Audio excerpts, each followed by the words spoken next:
because of a comment from her first love before he returned to California. My wife of 3 years decided to divorce me. She had even prepared herself for my rage, yelling, and violent behavior. But she could never have expected that I would simply retrieve the ring and walk away.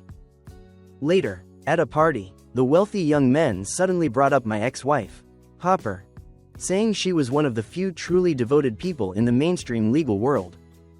I heard this and smiled faintly, stating that all her devotion was reserved for her first love, Sagan. However, I was met with their disapproving looks. Just back from abroad, aren't you caught up yet? I couldn't help but feel skeptical. After all, no one knew better than I about her bias towards Sagan. But the next words spoken by the young men utterly astonished me. It's about her husband, Feynman, as the person who had been married to her for 3 years. I found those words utterly absurd. Because, in the 3rd year of our marriage, my mother had merely brushed against the high-end suit of the wealthiest young master. And as a result, her limbs were broken, and she was thrown into the sea to die. The day I sued that arrogant young man, the defendant was pronounced innocent, only because his defense attorney was Hopper, who had never lost a case in the mainstream legal circle, and who was my wife. When the trial concluded, the radiant, elegant woman left the defendant's chair and placed a letter of apology in front of me. Feynman, sign it. Sagan pursued me for 10 years and even saved my life. I must protect him, even if the enemy is the one I love most. With that, she turned on the tablet in her hand, projecting a live stream scene before me. You have 2 minutes to think. Feynman, even if you don't think for yourself, think about your mother. Sign it, and I will return your mother's ashes to you. The scene on the screen took place at sea. A few bodyguards were holding up a sandalwood urn containing the ashes. Hopper. I stared at the woman in front of me, my lip almost bitten until it bled. I want a divorce. But in that cruel confrontation, she remained calm and yielded nothing. Feynman, you only have the last 30 seconds. In that moment, my heart felt like it was being pierced by needles. I had no choice but to surrender. And so, I tremblingly scribbled my signature on that letter of apology. Satisfied? Now tell them to come back from the sea. But no sooner had my hoarse voice faded, a cry of surprise suddenly rang out from behind. Sagan suddenly clutched his head and collapsed onto the defendant's seat. Hopper, save me, my head is hurting again. In that instant, Hopper panicked so much that she threw the tablet away and quickly rushed to the back. On the other end of the live stream, the countdown had ended. Without receiving the stop order from Hopper, the bodyguards opened the urn of ashes. I screamed frantically, "Don't! I've signed it, Hopper, tell them to stop immediately." But how could those bodyguards listen to my command? I wanted to rush over and grab Hopper. But in that woman's heart, there was only Sagan. Even as she helped the other man leave, her elbow struck me forcefully. I lost my footing and hit my head on the corner of the table. Tears continuously fell onto the tablet. It's too late, it's already too late. I could only watch the ashes being poured from the boat, carried by the chilling sea wind, gradually disappearing over the surging surface of the Malibu Ocean. Self-reproach tore at my heart and guts. Mother, I'm sorry. My voice broke. Suddenly, I regretted everything immensely. I regretted loving Hopper, and I regretted marrying her.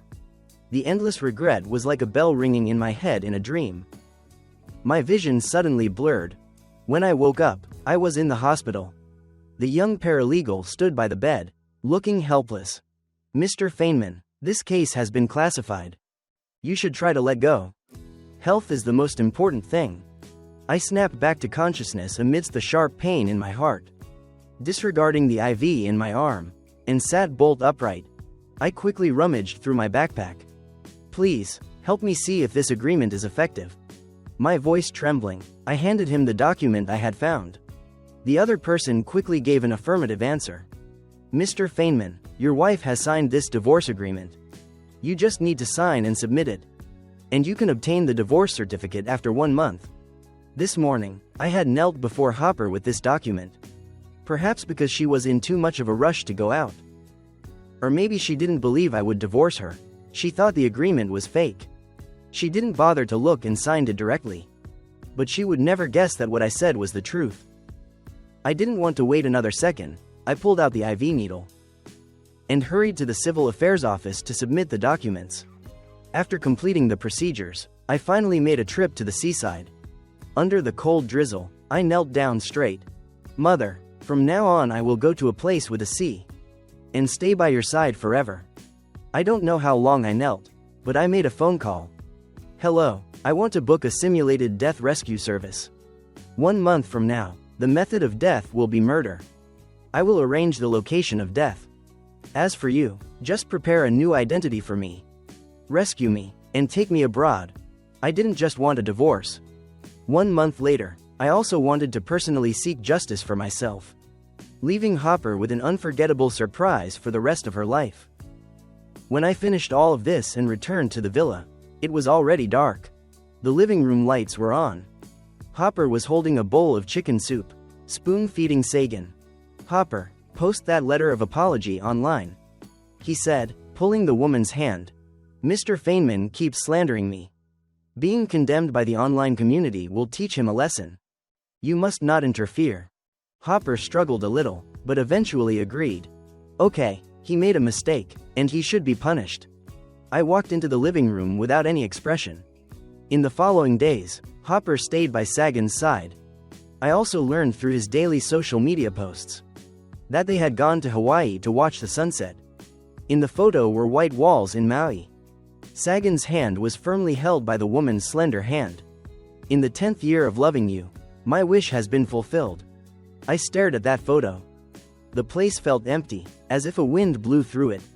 But surprisingly, I no longer felt any pain. I silently removed the ring from my ring finger. Then I went to the garden and uprooted all the greenery. Tree after tree was chopped up and thrown into the trash bin. After finishing these tasks, I opened my computer and logged into the account that was filled with criticism. I set up a scheduled post for 1 month later. I wrote, "When this letter is sent, perhaps I will be no more." I had been planning and writing this suicide letter for a long time. Just as I placed the final punctuation mark, a car suddenly stopped outside in the yard. Hopper, wearing high heels, rushed into the villa in a hurry. "Why did you destroy those green plants? Feynman, didn't you like them the most? I personally planted them for you all those years ago." For some reason, her face looked pale. There were also a few bloodstains seeping through her sleeve. I calmly looked at her, asking nothing. I just gently closed the laptop. "The roots are rotten, just plant a different kind later." When I mentioned later, Hopper finally suppressed her unease. "Okay, I will replant them for you later." The night Hopper returned, there was a charity gala in the circle that required my attendance. The charity gala was held at a certain manor villa. In the ballroom, lights intertwined beneath the magnificent painted chandelier. When Sagan and Hopper appeared holding hands, they immediately became the center of all attention. A group of young masters in the circle voluntarily gathered around them. "Sagan, Miss Hopper is so good to you. This high-end suit, you are the first person in the world to wear it. I heard that a few days ago overseas, to win this handcrafted suit from a wealthy businessman in Manhattan. Hopper made a car racing bet with him and injured her arm. So, she got injured to win that handcrafted suit for that young master." When asked about this, Sagan spoke with a helpless tone. "Don't even mention it, it hurts my heart terribly. She bled a lot. But all I did was say I liked it, and she just went. Haha, it's clear she loves you so much she doesn't even care about her own life anymore." I listened to their chatter, clenching my fists until they nearly crushed. Until the start of the auction. Hopper, wanting to help Sagan save face, continuously made outrageously high bids. Only for that one men's ring. Hopper was a step too slow and it was snatched away by another buyer. But Sagan was extremely fond of it. He frowned, looking at Hopper. "Hopper, I really like that ring. If I can't get it, I won't be able to eat or drink tonight." With just one sentence, Hopper sought out the buyer herself after the auction. "Miss Jemison, you name your price. Even if it's 10 or 100 times the price, I have no objections." The other party let out a scoff. "Miss Hopper, you should understand my rules. I don't care about money. It's just that I haven't had any creative inspiration lately, and I just happen to be short of a male model. How about this? When I went to the restroom, I accidentally overheard the conversation between the two of them around the corner. Your husband, I find him quite pleasing to the eye. If he can model for me just once, I will let you have that ring for the original price. Hopper's expression darkened. I'll think about it. In that moment, I felt like I had fallen into an icy pit. What do you mean, think about it? That young lady, Jemison, was notorious in the circle for her wild behavior. I heard she had a strange fetish for photography, especially liking to take photos of models being tormented, bleeding, and extremely gruesome. I clenched my fists, turned around, and quickly left. But not long after, I was forcefully dragged by someone into a corner of the ballroom.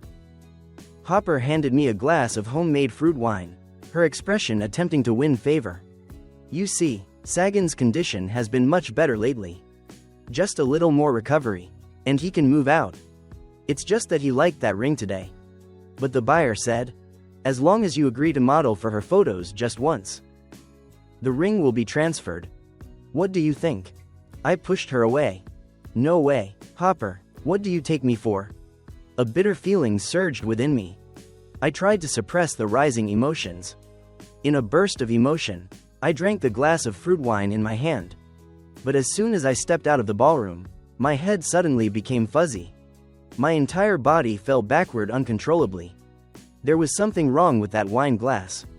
In a daze, I vaguely felt myself being supported by the bodyguards Hopper had arranged. That person's stifled voice contained repressed reluctance. Sorry, Feynman, this is the last time. The camera lights suddenly flashed on. I opened my eyes in the excessively dazzling light. I saw that I was lying in a completely blacked out room. The clothes on my body had been stripped off. Around me stood a few burly bodyguards. A sense of coldness immediately spread across my body. But the feeling of being detached from my body made it impossible for me to get up. Mr. Feynman, bear with it a little. We just need to take a set of photos of injuries, bleeding, and a look of battle-worn decay. From behind the camera, the woman's ill-intentioned laughter transmitted. All right, do it. Upon receiving the command, the few bodyguards started kicking and punching me. They even pulled out small knives in their hands, making cut after cut on my body. Fresh blood immediately gushed out. I cried out in pain. You're a pervert, I will call the police. What you're doing is illegal. The woman laughed coldly. Oh, so, you want to sue me or your wife? This manor is my territory. I'm just asking you to sacrifice yourself for art. In that moment, I was like a piece of fish meat on a cutting board. Hot blood streamed down my bare skin, staining the soft fabric beneath me red. I don't know how long passed, but the flashing camera finally turned off. I was like a puppet with broken strings, mechanically putting my clothes back on and leaving the room. By this time, the party on the first floor was almost over. As I walked out of the hall listlessly, I suddenly heard a boom. The next second, brilliant fireworks bloomed in the manor sky. The dazzling sparks spelled out a clear message in the air. Sagan, happy birthday. So, this was the surprise Hopper had prepared. After midnight was Sagan's birthday. In the not-too-distant garden, Hopper was standing under the fireworks. Her eyes beneath the night sky were filled with deep affection. Happy birthday, Sagan. Whether it's a suit or a ring, as long as it's something you want, I will find a way. Saying this, she opened a jewelry box in front of Sagan. It was the men's ring she had used me to trade for. Surrounding them were constant cheers. Kiss him. Before Hopper could react, Sagan bent down and kissed her. In that moment, a feeling of disgust surged within me. I started squatting on the ground and vomiting. I vomited until tears streamed down my face. Vomited until only pure loathing remained in my heart. Nothing else. When I stood up again, it was dawn when I returned to the villa. On the living room table was the cake with the candles blown out. Hopper and Sagan were unwrapping gifts on the sofa. Seeing me soaked, my clothes stained with pathetic blood, Hopper abruptly stopped what she was doing. Feynman, didn't I send a car to pick you up? I didn't answer her. I just stared at her with a cold gaze, raising my hand without hesitation. The powerful slap landed directly. It was at that exact moment that a figure suddenly rushed over, shielding Hopper. Accompanied by a clear smack, Sagan covered his face and cried out in horror. The red mark of a palm quickly appeared on his face. "Sagan, are you all right?" Hopper hurriedly checked. Her fingers trembled as they traced the rapidly swelling redness on his cheek. Anger flared up. She raised her hand and threw the towel she was holding. "Feynman, I think you've gone mad." My tone was full of derision. "Hopper, I misjudged you. For an insignificant ring, you would offer me up for someone else to torment? A person like you is truly disgusting." Hopper paused slightly. The speechless look revealed her reluctance. But at this moment, Sagan spread his arms to shield her. "I won't allow you to speak to Hopper like that. Feynman, if you have grievances, want to vent, or want to hit someone, aim it at me." What a dramatic display of deep affection. Hopper's last shred of reluctance was completely shattered. She soothingly pulled Sagan's hand. "No need, let me handle it." Saying that, she looked at me with icy eyes. "Those humiliating photos of you being injured and bleeding will usually be auctioned off after half a year. By then, whether it's 10 billion or 100 billion, I will buy them back. But you should never have laid a hand on Sagan. Half a year. But by then, I would already be gone." I shrugged, looking indifferent. As I went upstairs, I heard Hopper's words. "If you don't want to be taken into custody for intentional assault tonight, then immediately get out to the yard and kneel down." Midnight. The private doctor's cars continuously drove into the villa. The car lights illuminated the figure in the darkness. I was monitored by a few bodyguards, my body kneeling rigidly in the rain without moving. 2 hours later, two intersecting figures appeared on the main bedroom balcony. Looking down, Sagan suddenly spoke. "Hopper, Feynman is too pitiful. Since my face is injured, the birthday celebration will be postponed for a few days. How about calling Feynman to join us then? I'm sure he hasn't even seen the yacht you gave me." Hopper's gaze was hidden in the darkness. "You arrange it, Sagan. I'm sorry, I didn't protect you well." That overly warm conversation tore apart my last ray of hope. Hopper, who once grieved for me, must have died 1,000 times over during this time. I clenched my fists. "A yacht? Very well. I will choose that place for the final conclusion." The kneeling in the rain that night left a dark bruise on my knees. Even after several days, the wounds on my body still ached. But I limped to the civil affairs office anyway, and obtained the 2 divorce certificates. When I returned to the villa, the bodyguard's car was already waiting downstairs. "Sir, Mrs. Hopper asks you to attend Mr. Sagan's birthday party." I placed 1 copy of the divorce certificate on the headboard of the main bedroom. Then I searched for the wedding ring I hadn't worn for a long time, and was taken to the party by the bodyguard. On the deck of the luxury yacht, large and small gifts were piled up. The champagne tower reflected dazzling light under the lamps. Neatly dressed waiters moved back and forth. "Hopper, the acting is a bit too strong." Every time the bottle points to Sagan, she doesn't let him drink a single sip of alcohol. At the long table, a group of young masters and ladies in the circle were playing a game of spin the bottle with Sagan. When I arrived, the mouth of the spinning bottle, unfortunately, pointed straight at me. Someone let out a PFFT of laughter. What a coincidence, the person the bottle points to must take the penalty. Recognizing the ill intent, I directly refused. "I'm not playing this game." But as I took 2 steps back, the young master who had just spoken immediately stood up. Before I could react, a slap landed on my face. Loud laughter erupted all around. "Serves him right, how dare he hit Sagan." Sagan smiled harmlessly. "Mr. Feynman, don't take it to heart. Everyone is just playing a game." And Hopper stood by coldly watching. She simply reached out to spin the bottle again. Her red lips uttered 2 words. "Continue." In that moment, I suddenly understood the meaning of calling me here. It turned out that kneeling in the rain that night was completely insufficient.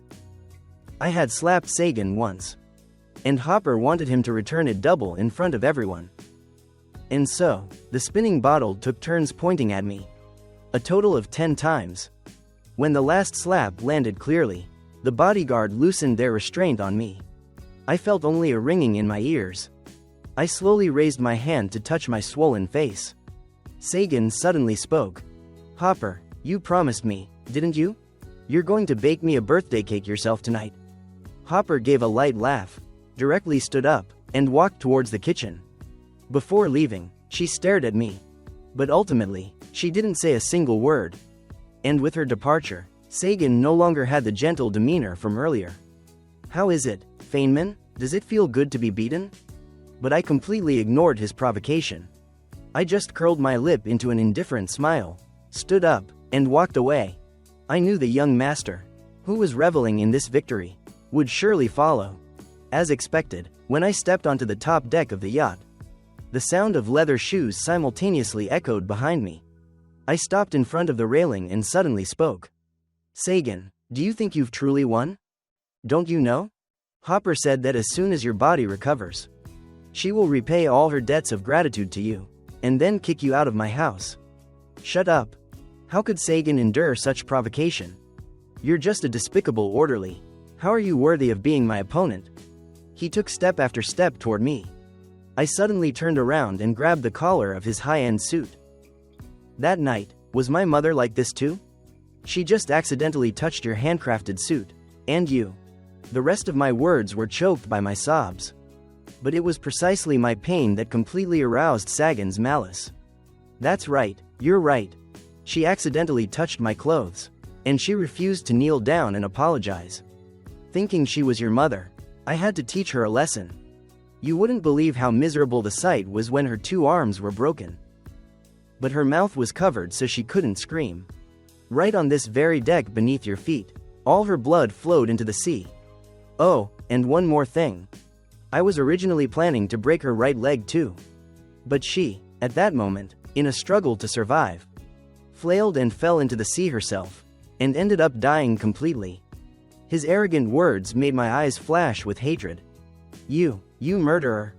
But Sagan just smiled triumphantly. "So what? Hopper believes me, she even defended me in court."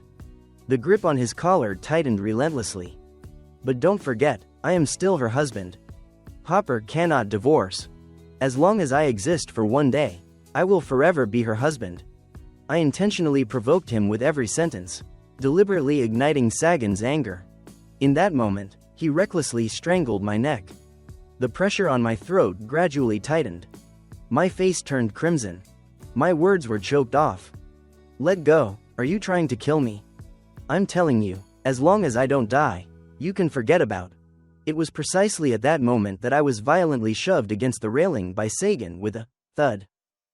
The powerful impact made my back numb. The wedding ring on my ring finger slipped off. And with my struggle, the upper half of my body tilted over the railing. In the moment of losing my footing, I fell straight from the 3rd deck. The party on the 2nd deck was still full of cheerful laughter, drowning out the sound of my fall into the sea. The moment the cold seawater flooded my lungs, I felt strangely warm. This area of the sea was where my mother once existed. Therefore, I wouldn't worry, nor would I be afraid.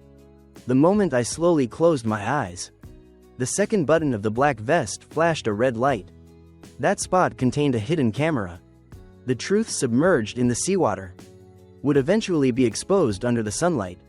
Sagan's heart pounded wildly. He tried to regain his composure, looking down at the ink-dark, churning sea beneath the yacht. No human shadow could be seen there. It seemed as if nothing had happened.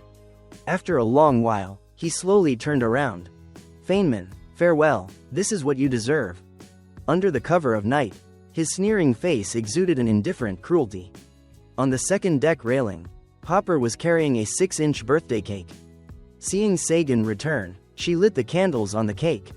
"Sagan, come and have a taste. I didn't use any milk, and the strawberries were air-freighted from Texas this morning. The flavor is 3 parts sugar, suitable for your diet, I'm sure you'll like it." Sagan smiled and blew out the candles. "I'm really looking forward to it. So, you feed me." "Oh, come on, did this couple invite us here just to feed us PDA? I say, Hopper, when are you going to divorce that orderly guy? It's time to marry our young master Sagan. As I see it, just get married right here." Didn't Miss Hopper give him the ring at the charity gala a few days ago? The crowd's teasing and cheering became increasingly excessive. Hopper's face, however, paled slightly. She looked up with a hint of panic, trying to find my figure in the crowd. But she saw nothing. In that moment, a mix of annoyance and unease flashed through her heart. Sagan pulled her hand. "What are you spacing out for? Hopper, I want you to feed me." Hopper finally snapped back. She obediently scooped up a small spoonful of cake and fed it to Sagan. Then she instinctively drew her hand back. She frowned at the cheering crowd. "All right, I know everyone is joking, but don't go too far. I am still married. After all, I have a family and a husband. Sagan is still single. Continuing to joke like this will negatively affect him." The atmosphere suddenly became awkward. Sagan's smile froze. His disappointed fingers clenched. Just like that, the yacht quickly returned to shore. The young masters and ladies at the party gradually dispersed in small groups. Hopper, however, did not immediately leave the boat. "Sorry, the number you called is currently switched off." The repeated message from the other end of the line made her frown. She quickly walked toward Sagan, who was saying goodbye to close friends. "Sagan, have you seen Feynman?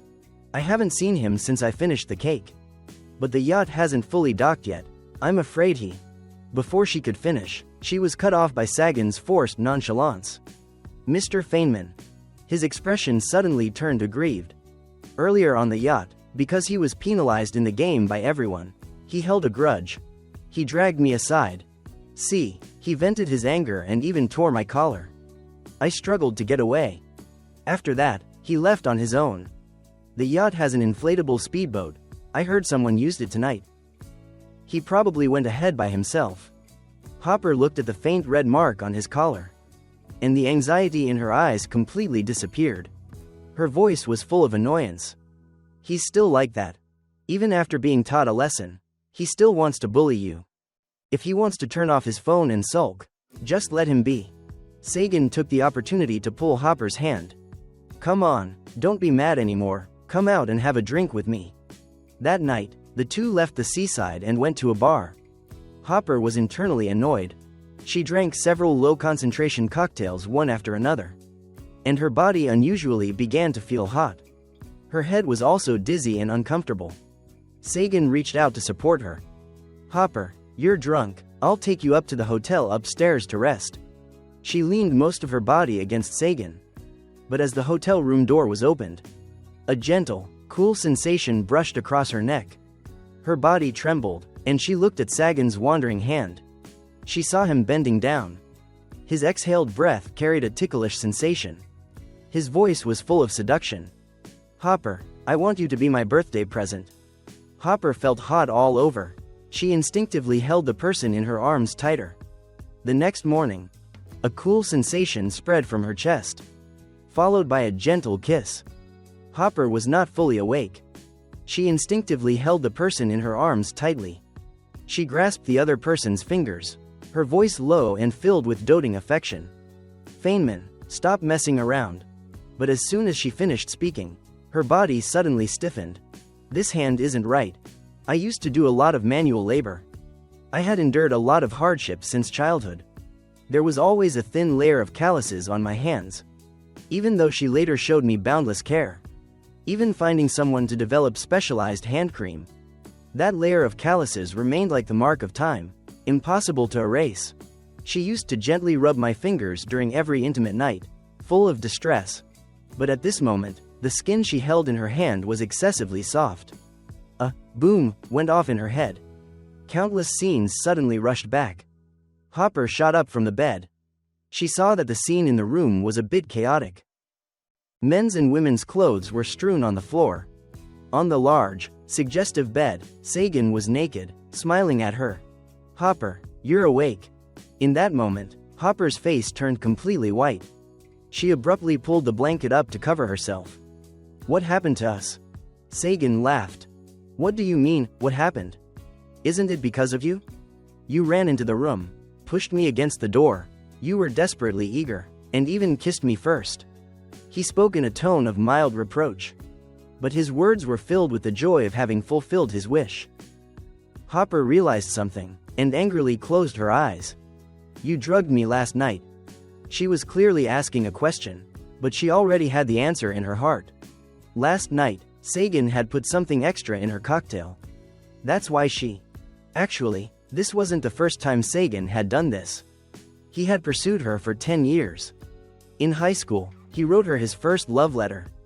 The year she graduated from college, he bought an island overseas to publicly confess his love. That night, he hired someone to drug her, taking her to his bedroom. But she was so angry that she shattered a glass, cutting her wrist, enduring the pain to stay conscious. She ultimately had to go to the hospital for a stomach pump. At that time, Hopper felt nothing but disgust for this persistently annoying young master. If it hadn't been for a year ago in Boston, when Sagan became comatose while saving her, she would never have responded to him. She owed him an immense debt of gratitude. She could tolerate Sagan, and she could protect him no matter what. But that didn't mean she liked him. Actually, no one knew. That year, after being drugged and having her stomach pumped abroad, she rushed back home, to the old house. In the corner of the garden, she accidentally bumped into a tall figure. At that time, her body was weak, she fell and fainted right on the spot. When she woke up, she was in the bedroom. A pair of cold, clear eyes was looking straight at her. That was the first time she met me. Seeing her wake up, I quickly took a towel and wiped her forehead. For some reason, the man's gaze of concern just struck deeply into her heart. The undefined feeling suddenly found an anchor. Hopper deliberately teased me. You knocked me out, so you have to take responsibility. But I replied to her joke with a gentle smile. If the young miss doesn't wake up, I'll lose my job. I like him so much. She suddenly thought that at the time. For some unknown reason, the memories of me immediately overwhelmed Hopper. Her heart felt a sharp, needle-like pain. She felt an ultimate sense of shame about the current chaotic situation. About the actual betrayal of her marriage. Her expression immediately hardened, she flipped over and got out of bed. Her tone was somewhat cold, like she was conducting public business. I will consider what happened last night as never having occurred. Sagan, I am very grateful to you. I can protect you, and I can pamper you. But that doesn't mean I want to be with you. I have never thought about divorce. Nor have I ever thought about truly betraying Feynman. Don't ever use this shameful method again. It will make people dislike you greatly. Her somewhat disgusted attitude immediately made Sagan lose his composure. Why are you saying that, Hopper? You clearly know you love me. He said this and suddenly choked up. The position of my heart still has your name etched on it. I have confessed to you countless times. For you, I have jumped off buildings. I have attempted suicide. To protect you in the car accident, I let the steel rod pierce my heart. Hopper. Look, this scar is so ugly. But I have never regretted it. He got out of bed and hugged Hopper from behind. Last night, I was so happy. So, don't treat me like this. I can't take it, I'd rather die in the car accident saving you. His tears soaked Hopper's back. But they also made her fail once again in her agonizing internal struggle. She opened her mouth, but couldn't genuinely walk away. There must not be a next time. This is my final limit. Sleep a little more, I will stay with you for a few more days. Until Sagan was soothed to sleep by her. Hopper went out to the balcony and called me back. It was still the message tone indicating the phone was switched off. The shame that had accumulated recently suddenly wreaked havoc in her heart. She seemed to finally make up her mind and composed a message. Feynman, I'm sorry, when you're no longer angry, please call me back. I know I've done a lot of awful things lately. But the only person I have ever loved is you. In 3 days, let's go to Alaska to see the aurora borealis. Haven't you always wanted to go? At that time, I will resolve all the troubles. And restore our life to how it was before. After sending the message, she contacted her assistant and booked flight tickets to Alaska. Oh, right.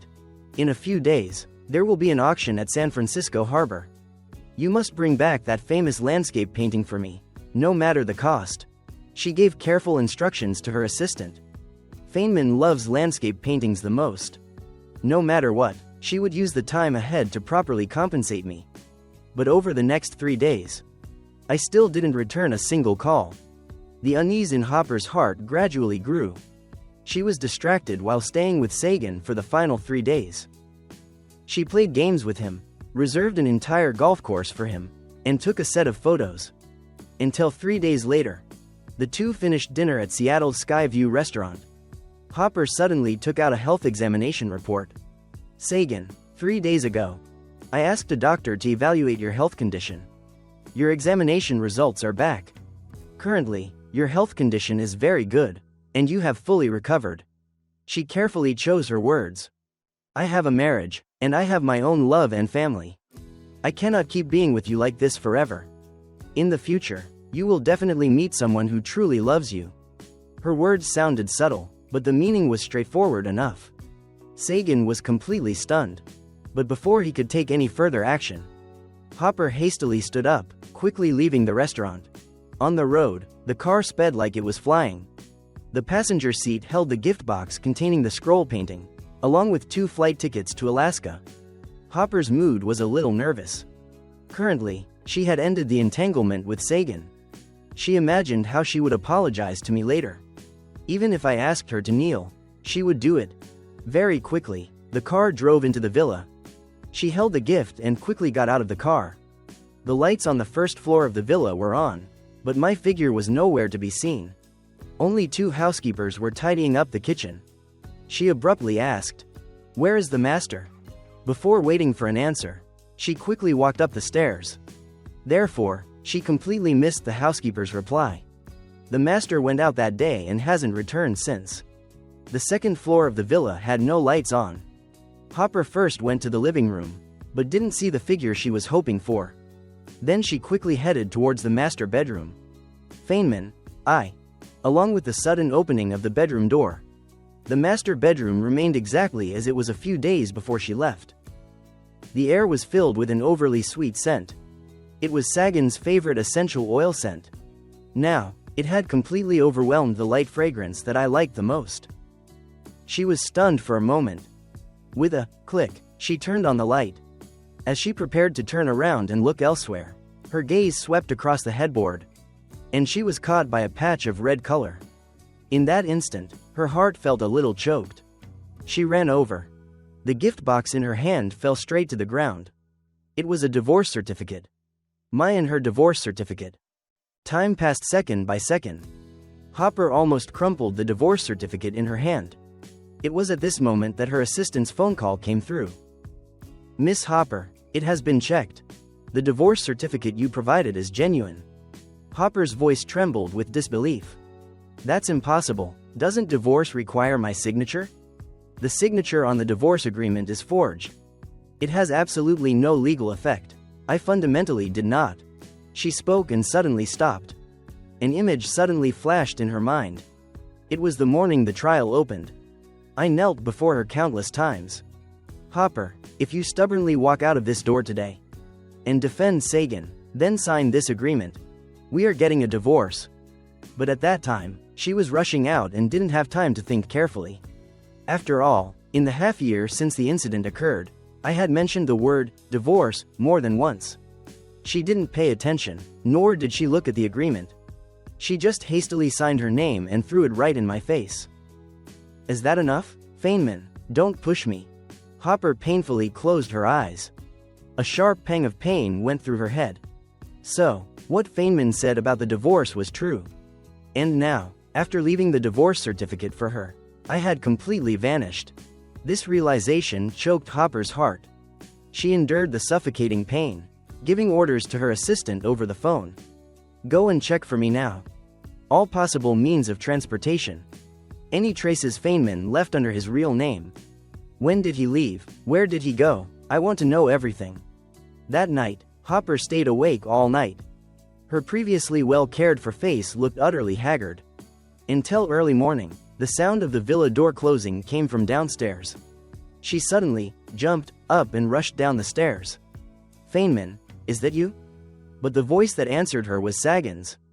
"It's me, Hopper. I cooked some porridge last night. I brought it for you to taste." Her voice was cold. "No need, take it back." Immediately after, she turned her back. "Oh, right, Take all your things from the bedroom. Don't leave anything behind. Don't come here again after this. Sagan immediately became agitated. Why? I heard Feynman actively divorced you. He's gone. The person is no longer seen. Why do you need to? Hopper rubbed her temple, loudly cutting him off. Shut up. Get out. Don't bother me anymore. In the week that followed, she utilized many connections and spent countless efforts trying to find me. But there were still no results. Her Feynman seemed to have evaporated that night, disappearing without a trace. Or, perhaps he never left this city at all. Until the 10th day after I left. That day, a rare heavy rain fell, the first in many years. 10 a.m. The scheduled suicide letter was posted online, carrying a force even fiercer than the storm. It quickly swept through the entire network, causing a huge public outcry. Hopper saw the post sent by her assistant. She was holding an eyebrow pencil, standing in front of the mirror. She hadn't gone out for many days. Today, she had arranged to meet a famous detective. So she was forced to groom herself. Miss Hopper, please remain calm. The assistant included a sentence at the end. Hopper opened the post with one hand, but the moment she did, her pupils constricted. The pencil strongly grazed the end of her eyebrow, forming a long and deep cut. Blood dripped onto the phone. It read, "When this letter is sent, perhaps I will be no more. And my only regret is not being able to reclaim justice for my mother while I was alive. My name is Feynman, a victim who once sued the wealthiest young master, Sagan, half a year ago, simply because my mother touched young Master Sagan's high-end suit on the yacht. He ordered people to break her limbs and then threw her into the sea to kill her. I received my mother's phone call that night. Since then, that heartbreaking cry has become the deepest nightmare of my life. In that suicide letter, I meticulously described how I searched for evidence, how I sued Sagan, but failed to receive a fair verdict. Every sentence seemed written in blood, and like a knife stabbing into Hopper's heart, bruising her flesh and spirit. If this suicide letter couldn't be posted on the day I set, then I would no longer exist at this moment. The final link in the article is the cloud storage data of the hidden camera. If I have activated the hidden camera concealed in my button, then that is the final evidence. I ask everyone, please help me fulfill my final wish. My life was once loved, once was love. I was once married by someone who risked their life for me. She told me at our wedding, Feynman, sky and earth are two separated ends. But only when both exist can the world become complete, and only then can I exist. But now I am dead. Hopper is still alive. How much do you still remember? Reading to the end, Hopper could no longer stand firm. Her eyes were filled with tears, mixing with the blood flowing from the wound, blurring her vision. She collapsed onto the floor. Her trembling fingers managed with difficulty to click the final link. In the shaking image was Sagan's extremely arrogant face. He spoke every word, treating the catastrophic case on the yacht that night as a joke. You wouldn't believe how miserable the sight was when her two arms were broken. But her mouth was covered so she couldn't scream. Right on this very deck beneath your feet. All her blood flowed into the sea. But Hopper believes me, she even protected me in court. Until Sagan strangled me and pushed me off the railing. The video lens quickly fell. Hopper screamed frantically and tearfully towards the lens.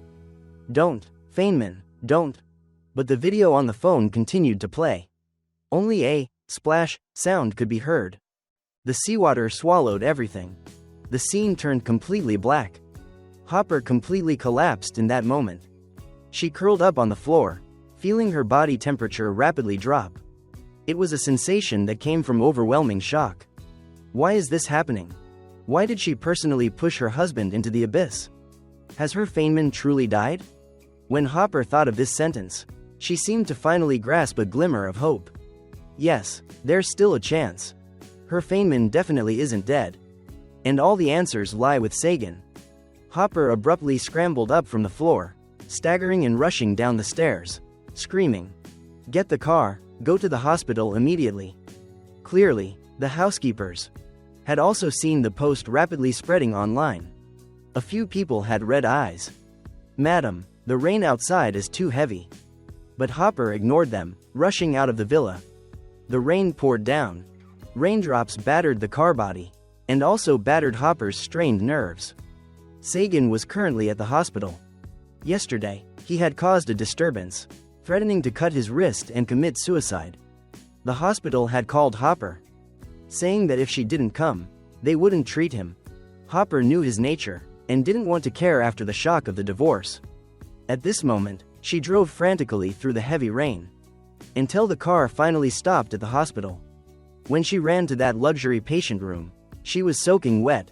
Her cold fingers had just touched the doorknob, when the sound of a vase shattering suddenly came from inside the room. "You useless bunch, what do I pay you for?" Sagan's shouting, breaking down. "I want you to delete everything online, and erase all the criticisms that are spreading, no matter how much it costs. If you can't, then block the entire website." "Didn't you hear me?" The senior lawyer who specialized in serving the Sagan family reluctantly advised him. "Mr. Sagan, please calm down first. This matter is developing too quickly. It can no longer be covered up now. Fortunately, the rain is very heavy today, and you cut your wrist yesterday to attempt suicide. These two matters have been prepared by us and give us room to maneuver. If you don't want to be taken in for police investigation today, please cooperate with my work. Now, you need to recount the entire truth in detail to me." Sagan grimaced uncomfortably, tearing off the fake gauze bandage on his wrist. "Suicide? How could I commit suicide? Can't you tell I was pretending? Moreover, the truth is just this. Feynman's mother touched my vest. Shouldn't I teach her a lesson? She, at that time, in a struggle to survive, fell into the sea and died herself. I didn't throw her down." The lawyer couldn't help but frown. "Then what about Mr. Feynman, who posted the suicide letter online? You pushed him into the sea." Sagan sneered contemptuously. "He's definitely dead. I saw with my own eyes him being submerged by the seawater, and then disappearing. That bastard. How could I have thought he had a backup plan?" But no sooner had his words ended, the door of the patient room was kicked open by someone. Seeing Hopper's icy eyes, Sagan was completely stunned. "Hopper, it's not like that. Feynman, he framed me, that video." But in the next second, he was rushed at by the woman and fiercely strangled. "Sagan, say that again. Where did Feynman go? Where are you hiding him?" Hopper questioned him in a breakdown. Sagan quickly couldn't breathe. He struggled, hitting Hopper's hand with his fists. "Let go, let go." The lawyer and bodyguard nearby saw this and rushed forward together, wanting to pull Hopper away. "Attorney Hopper, you understand the law. If you don't let go, you will be held accountable." Finally, a few people successfully restrained the woman in her frenzy of anger. Sagan's face was purple. Tears also streamed out. He struggled to catch his breath, coughing violently, looking utterly pathetic. "Hopper, you, for Feynman, a dead man." Hopper's face was ashen. "He is not dead." Sagan finally broke the pretense and laughed. "Good, if you want me dead because of him, then I'll tell you. That day, after he fell into the sea, he struggled for a while, but was still swallowed by the waves little by little, and completely disappeared. I bet even his body isn't intact now." In that moment, Hopper felt like a bell was ringing in her head. The violent shock caused a sweet taste to well up in her mouth. She actually vomited a mouthful of fresh blood, quickly falling backward. "Oh, Hopper, Hopper. You truly deserve this. For this cruel murderer right before your eyes. You hurt the one you love over and over again, leaving him covered in injuries. You never believed him, even though he shed tears, knelt, and begged you to concede." The moment she fainted, Hopper's murmuring was full of sarcasm. "Feynman, I'm sorry, I'm coming to keep you company. 1 month later. At a villa in the suburbs, 40 kilometers from San Diego Hospital, a private nurse was inserting a needle into the man's bruised vein. His skin was cold, making the pinprick marks stand out even more. But the moment the needle went in, simply due to the stimulation of the pain, his finger moved slightly. The young nurse was overjoyed, quickly standing up and rushing out. "Miss Franklin, are you still there?" He moved. His finger just twitched. The woman's action of making coffee suddenly paused, and she strode quickly towards the master bedroom. And at this moment, I, lying on the bed, had opened my eyes. The woman saw this and quietly ordered the nurse behind her. "You go out first. Tell the housekeeper to prepare some nutritious food suitable for a patient." Afterward, the bedroom door was gently closed. I had been in a coma for too long, and was just regaining consciousness now. Although I had opened my eyes, the vision ahead was covered in a thick fog. In the blurred sight, a graceful figure walked to my side. I moved slightly, my voice was hoarse. "Who are you? Where is this?" I only remembered the final memory was my last confrontation with Sagan. I had activated the hidden camera on my button. Although I understood Sagan's arrogance and madness, I still didn't expect him to be so ruthless when strangling my neck. My original plan was to deliberately fall into the sea myself, to fake it as Sagan's responsibility. But that day, I almost truly died at the hands of that young master. When I fell into the sea, I was severely deprived of oxygen. The freezing cold sensation brought pain all over my body. The moment I lost consciousness, even I didn't think I could survive. I didn't die? At this moment, I looked into the blurred space and gave a faint smile. The woman replied softly, "That's right, you didn't die. You just took a trip around hell." Her warm voice strangely made one feel reassured. "Mr. Feynman, how do you feel now? Is there anywhere on your body that feels wrong or uncomfortable?" I blinked vaguely. Eyes, can't see clearly. Very quickly, I vaguely felt a hand waving in front of me. Can't see? Or can't see my appearance either? I shook my head. Then who exactly are you? The woman was silent for a moment, then reluctantly let out a soft laugh. "Let's get acquainted. My last name is Perez, and my first name is Franklin. Mr. Feynman, the fake death rescue service company you ordered is mine." No wonder. She saved me and then kept me here. Initially, I searched through many documents, and only obtained their contact information through acquaintances. I heard they are a team that provides personalized services for the elite. Clients are not disclosed to the outside world. In other words, as long as you pay enough, they can customize and fulfill any of your requests. That night, the rescue personnel providing my service were hiding on the lowest deck of the yacht. They saw me fall into the sea and secretly rescued me immediately. But clearly, I had suffered damage from asphyxiation before falling into the sea. Although I was rescued, I fell into a coma. I opened my dry mouth. "So, how long have I been asleep?" "Nearly 2 months." Before I could ask more, Franklin proactively spoke. "Due to your health condition, we didn't dare take you abroad at that time. You are currently still in San Diego. And to maintain the deception of death, I could only arrange for you to stay in the villa I purchased. Rest assured, this place is very safe." Hearing that, I apologized to her. "Thank you. It's nothing, Mr. Feynman. Your revenge plan is currently considered successful. Wait until you are fully rested and healthy. You can check the internet yourself." After Franklin finished speaking, she personally poured a glass of warm water and handed it to me. "You can rest assured here, and take good care of your body. Mr. Feynman, what you look forward to will come." For some reason, I detected a hint of comfort in her words. I lowered my head, my eyes a little sore. "That's right, I tried my best, almost lost my life. Wasn't it all to fight one last battle in this chaotic life? Since I didn't die, I will live well in the future. Truly live well." When Franklin went downstairs, the assistant waiting outside the villa door quickly stepped forward. "Miss Franklin, you asked me to monitor Hopper's movements. She is still searching for Mr. Feynman's body in the sea day and night recently. As for the online public opinion..." The woman looked at the drizzle outside the door, suddenly recalling the suicide letter I had written. "Mr. Feynman is our client. We should help with whatever we can. Continue to fuel the public opinion online, do not stop. The young master of the wealthiest family is, in fact, a murderer with a cruel soul. Some types of beings truly do not deserve to be human." After Franklin spoke, she looked down at the umbrella that had been left open, and casually picked one up. "Oh, right, tell the doctor to check Mr. Feynman's health again. Also, hire 2 more housekeepers here." They must be people who know how to coordinate nutritional meals. It was as if she had many umbrellas, so she didn't mind sheltering others. Just like that, I lived in this suburban villa. The private doctor came every day. I had suffered damage to my optic nerve due to asphyxiation from falling into the sea earlier. That's why I had symptoms of blurred vision after waking up. Although I actively cooperated with the treatment, the effect was not obvious. It was another rainy day. I cautiously used my cane to explore the area outside the door.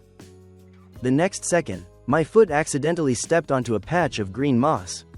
I cried out in surprise, but the moment I slipped, I was caught by a figure that suddenly appeared. "If you want to take a walk, you can ask the housekeeper to help you." Franklin helped me stand straight. The distance between us was inevitably a little close. In my blurred vision, there was a pair of smiling eyes. I sighed silently. "I'm sorry, Miss Franklin, I'm causing you trouble again." Franklin smiled. "It's nothing. Once your body has almost fully recovered, I will take you abroad as per the agreement you initially signed with the company." "Of course, if you want to continue staying here." I gently cut her off. "No need, there is no one and nothing left in this place that can keep me." These days, I have also gradually pieced together the situation after the incident occurred. The suicide letter and video that day caused huge waves online. For a period of time, Sagan, the young master of the wealthiest family, became a murderer condemned by everyone. Despite being acquitted by privilege, passers-by across the internet did not stop pursuing the truth.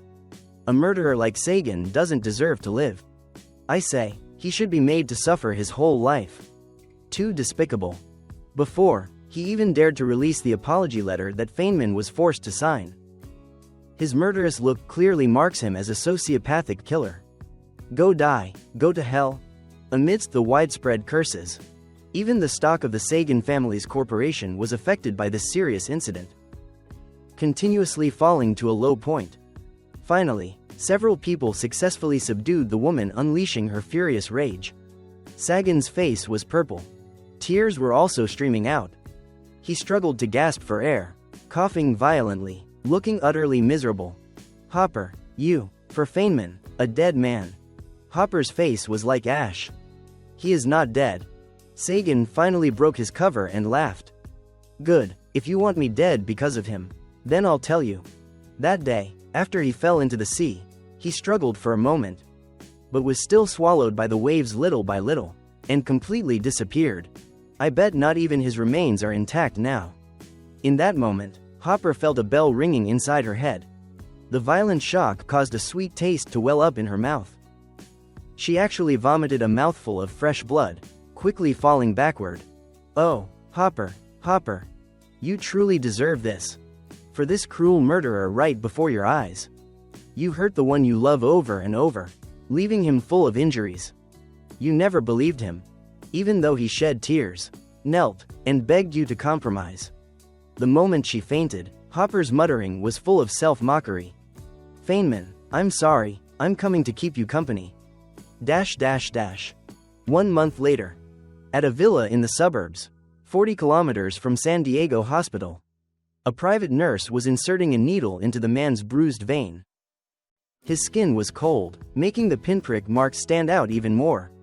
But the moment the needle pierced him, simply due to the stimulation of the pain, his finger moved slightly.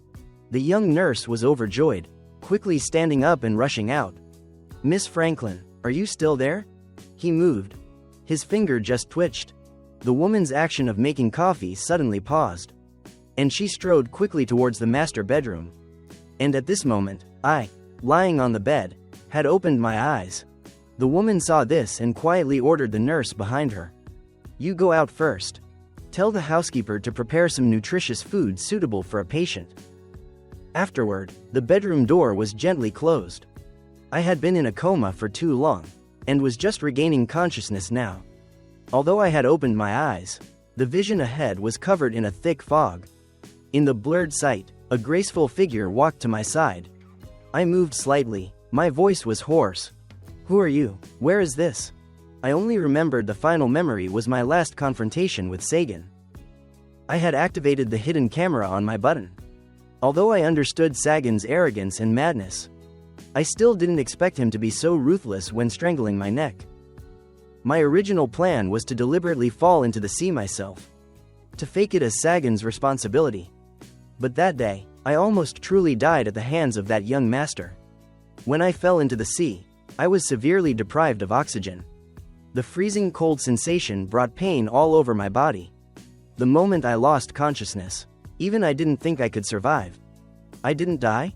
At this moment, I looked into the blurred space and gave a faint smile. The woman replied softly, "That's right, you didn't die. You just took a trip around hell." Her warm voice strangely made one feel reassured. "Mr. Feynman, how do you feel now? Is there anywhere on your body that feels wrong or uncomfortable?" I blinked vaguely. Eyes, can't see clearly. Very quickly, I vaguely felt a hand waving in front of me. Can't see? Or can't see my appearance either? I shook my head. Then who exactly are you? The woman was silent for a moment, then reluctantly let out a soft laugh. Let's get acquainted. My last name is Perez, and my first name is Franklin. Mr. Feynman, the fake death rescue service company you ordered is mine. No wonder. She saved me and then kept me here. Initially, I searched through many documents, and only obtained their contact information through acquaintances. I heard they are a team that provides personalized services for the elite. Clients are not disclosed to the outside world. In other words, as long as you pay enough, they can customize and fulfill any of your requests. That night, the rescue personnel providing my service were hiding on the lowest deck of the yacht. They saw me fall into the sea and secretly rescued me immediately. But clearly, I had suffered damage from asphyxiation before falling into the sea. Although I was rescued, I fell into a coma. I opened my dry mouth. So, how long have I been asleep? Nearly 2 months. Before I could ask more, Franklin proactively spoke. Due to your health condition, we didn't dare take you abroad at that time. You are currently still in San Diego. And to maintain the deception of death, I could only arrange for you to stay in the villa I purchased. Rest assured, this place is very safe. Hearing that, I apologized to her. Thank you. It's nothing, Mr. Feynman. Your revenge plan is currently considered successful. Wait until you are fully rested and healthy. You can check the internet yourself. After Franklin finished speaking, she personally poured a glass of warm water and handed it to me. You can rest assured here, and take good care of your body. Mr. Feynman, what you look forward to will come. For some reason, I detected a hint of comfort in her words. I lowered my head, my eyes a little sore. That's right, I tried my best, almost lost my life. Wasn't it all to fight one last battle in this chaotic life? Since I didn't die, I will live well in the future. Truly live well. When Franklin went downstairs, the assistant waiting outside the villa door quickly stepped forward. Miss Franklin, you asked me to monitor Hopper's movements. She is still searching for Mr. Feynman's body in the sea day and night recently. As for the online public opinion, the woman looked at the drizzle outside the door, suddenly recalling the suicide letter I had written. Mr. Feynman is our client. We should help with whatever we can. Continue to fuel the public opinion online, do not stop.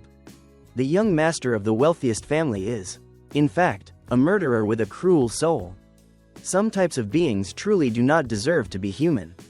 After Franklin spoke, she looked down at the umbrella that had been left open, and casually picked one up. Oh, right, tell the doctor to check Mr. Feynman's health again. Also, hire 2 more housekeepers here. They must be people who know how to coordinate nutritional meals. It was as if she had many umbrellas, so she didn't mind sheltering others. Just like that, I lived in this suburban villa. The private doctor came every day. I had suffered damage to my optic nerve due to asphyxiation from falling into the sea earlier. That's why I had symptoms of blurred vision after waking up. Although I actively cooperated with the treatment, the effect was not obvious. It was another rainy day. I cautiously used my cane to explore the area outside the door. The next second, my foot accidentally stepped onto a patch of green moss. I cried out in surprise, but the moment I slipped, I was caught by a figure that suddenly appeared. If you want to take a walk, you can ask the housekeeper to help you. Franklin helped me stand straight. The distance between us was inevitably a little close. In my blurred vision, there was a pair of smiling eyes. I sighed silently. "I'm sorry, Miss Franklin, I'm causing you trouble again." Franklin smiled. "It's nothing. Once your body has almost fully recovered, I will take you abroad as per the agreement you initially signed with the company. Of course, if you want to continue staying here." I gently cut her off. "No need, there is no one and nothing left in this place that can keep me." These days, I have also gradually pieced together the situation after the incident occurred. The suicide letter and video that day caused huge waves online. For a period of time, Sagan, the young master of the wealthiest family, became a murderer condemned by everyone. Despite being acquitted by privilege, passers-by across the internet did not stop pursuing the truth. A murderer like Sagan doesn't deserve to live. I say, he should be made to suffer his whole life. Too despicable. Before, he even dared to release the apology letter that Feynman was forced to sign. His murderous look clearly marks him as a sociopathic killer. Go die, go to hell. Amidst the widespread curses, even the stock of the Sagan family's corporation was affected by this serious incident, continuously falling to a low point.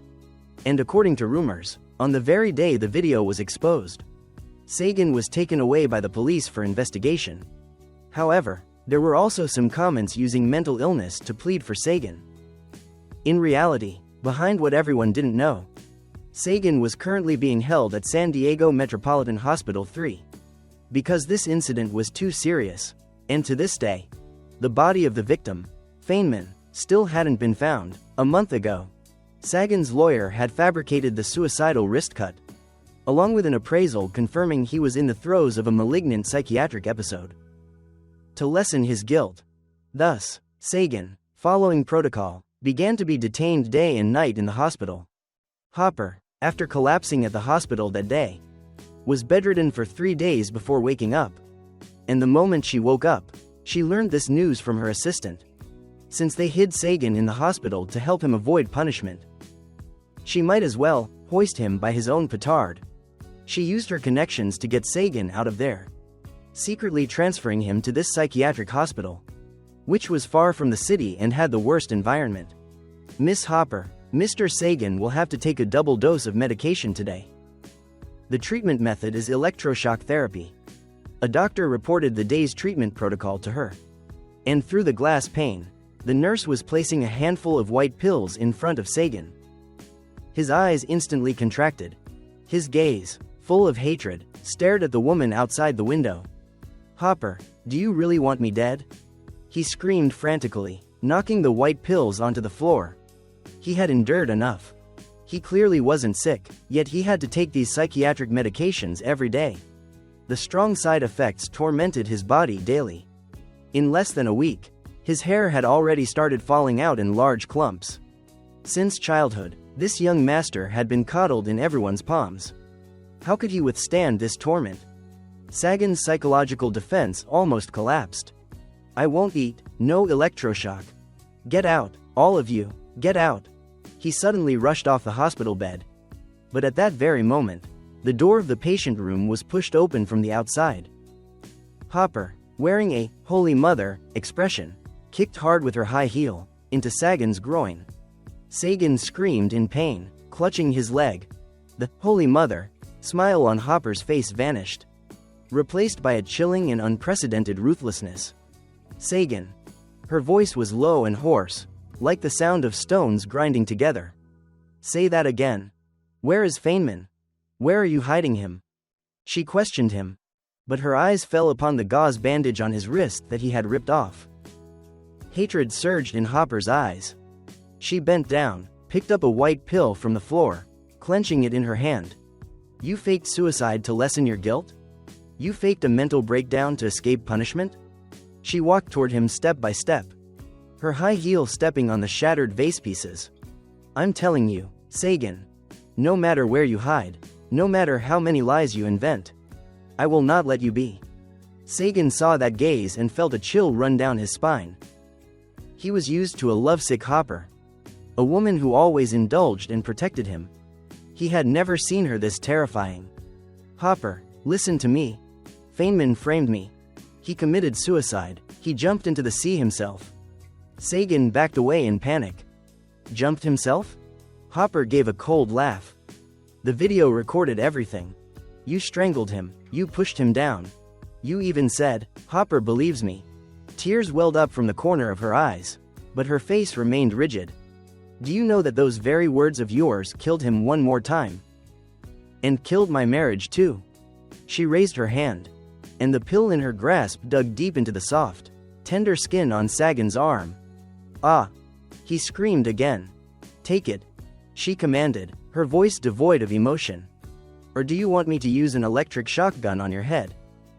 To see if you're really insane? You are a murderer, Sagan. You stole the person I loved most. You stole his mother. Where are you hiding, Feynman?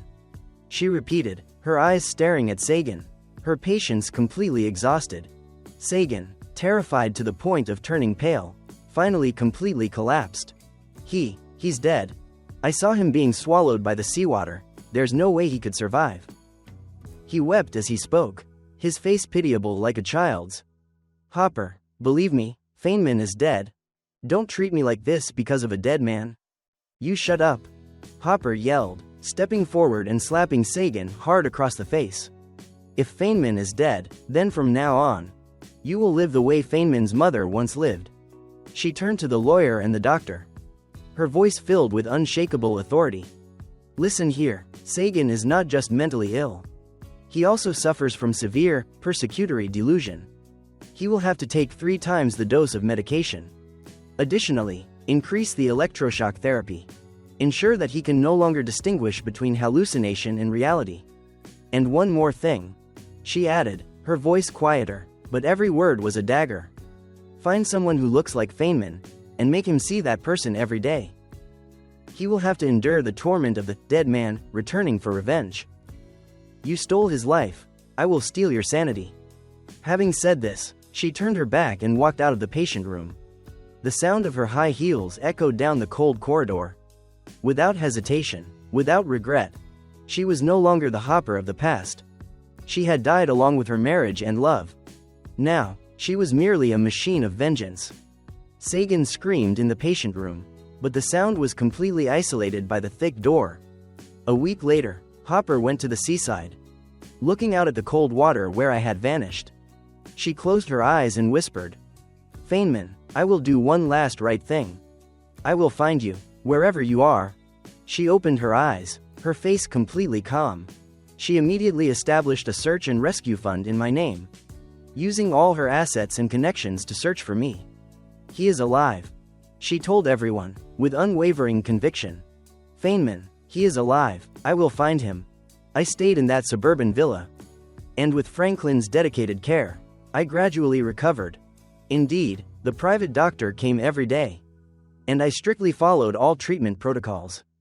The biggest side effect of the asphyxiation and the impact on the optic nerve was the damage to my vision. In the first 2 months, everything was just a blur. I had to rely on my sense of touch and my cane. But, about 3 months later, everything started to change. One morning, when the sunlight shone through the bedroom window, I not only felt the warmth, but also began to distinguish the rough outlines of the room. Miss Franklin, I can see. I stammered, my voice unable to hide my astonishment. I could see the ceiling light bulb, the shape of the bedside cabinet. Franklin was sitting nearby at the time, reading a book. She put the book down, her light brown eyes full of gentleness. Feynman, don't get too excited. This is a good sign. Your sight is gradually recovering. From then on, the recovery process sped up. Although it was still not exactly as before, at least I could clearly see her face. Franklin, the woman in my clear sight, was unlike the dazzling and arrogant Hopper. She possessed a gentle, graceful beauty, like a camellia quietly blooming in the morning mist. She always wore simple, comfortable clothes, her long brown hair neatly tied back. Especially her eyes, always shining with warmth and understanding. Without any judgment or complexity. The relationship between us also gradually changed. Initially, she was just my savior and service provider. But throughout the months I was in a coma and recovering, she was the only person by my side. She told me stories about the outside world, about how she ran this unique service company, and about her adventurous travels. She never asked about my past, never mentioned Hopper, except for necessary information about the revenge plan. Gradually, I realized Franklin was a true umbrella for me, not only shielding me from the rain outside, but also from the damage and pain in my heart.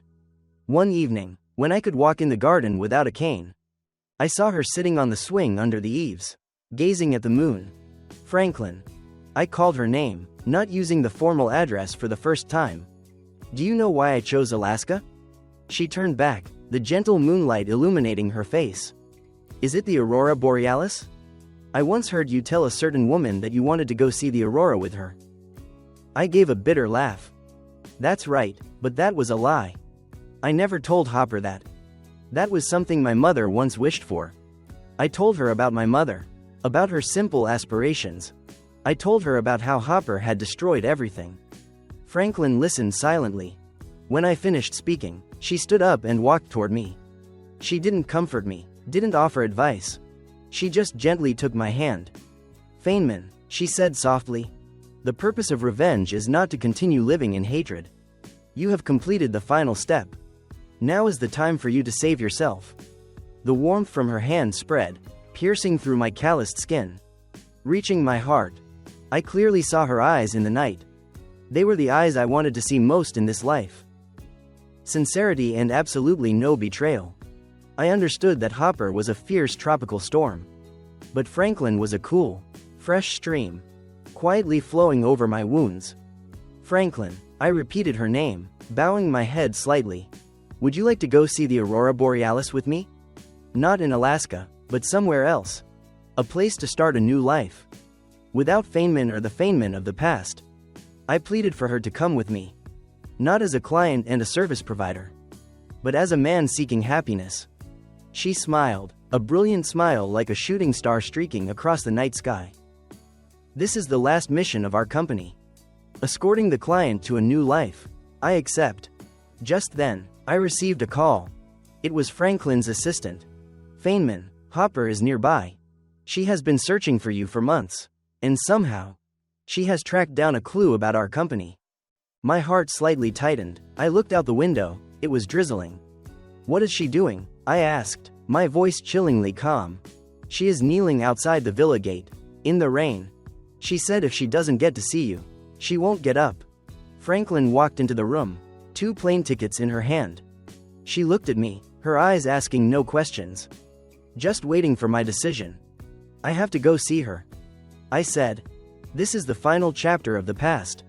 Only after ending it can I truly begin a new life. I put on a simple coat and followed Franklin to the villa gate. She opened the gate with a remote control, and I saw my ex-wife, Hopper. After nearly a year, she looked thin and haggard, without her former arrogance and splendor. Her long hair hung down her shoulders, drenched with rain, clinging to her pale face. Her eyes were dark and swollen red. The evening gown she wore on the yacht birthday night was now stained with mud. She knelt on the cold stone floor, trembling. Seeing me appear, she was like a drowning person grasping at a straw. Feynman, she screamed, her voice hoarse. She crawled toward me, wanting to hug my leg, but I stepped back.